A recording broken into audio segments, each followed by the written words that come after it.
Bonjour, aujourd'hui je vous raconte le 7.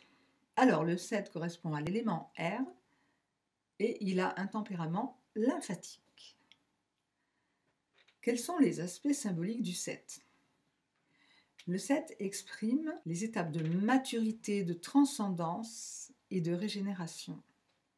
D'ailleurs, notons que notre sang se renouvelle tous les 7 ans, complètement, avec tout ce qui en découle.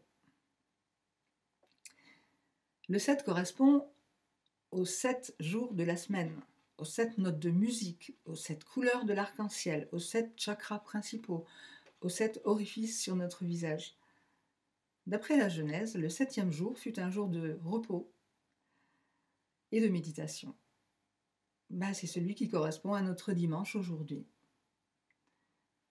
Le 7 symbolise la recherche de sens, l'intuition, la méditation, la spiritualité et la sagesse. Pour les pythagoriciens, le 7 est composé du 3 et du 4, c'est-à-dire qu'il symbolise l'union du triangle pointant haut, du divin, et de l'humain, le carré de la Terre. Si on considère le graphisme du 7, il représente très nettement une antenne. C'est sûr, il capte toutes les énergies alentour.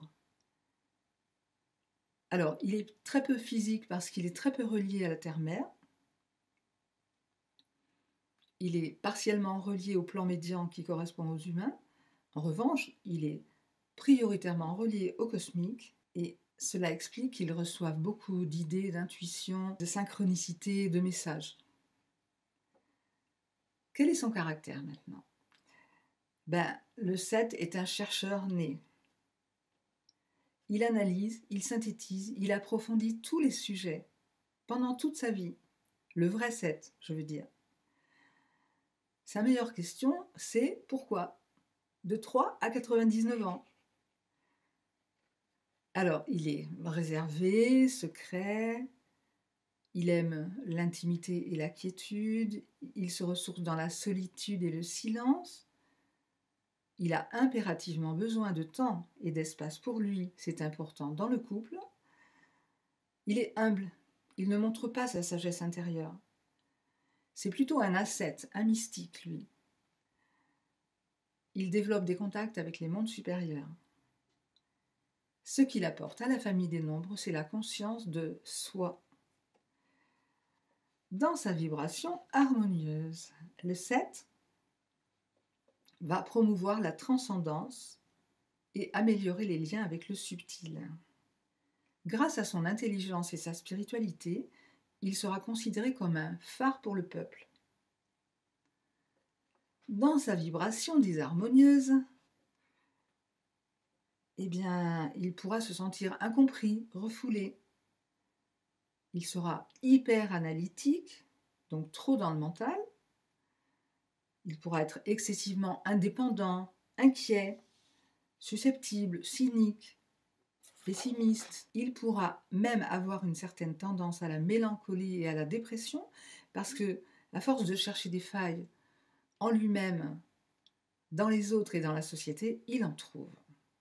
Et puis surtout, il travaille trop. Alors maintenant, quelles sont les professions qui vont lui convenir?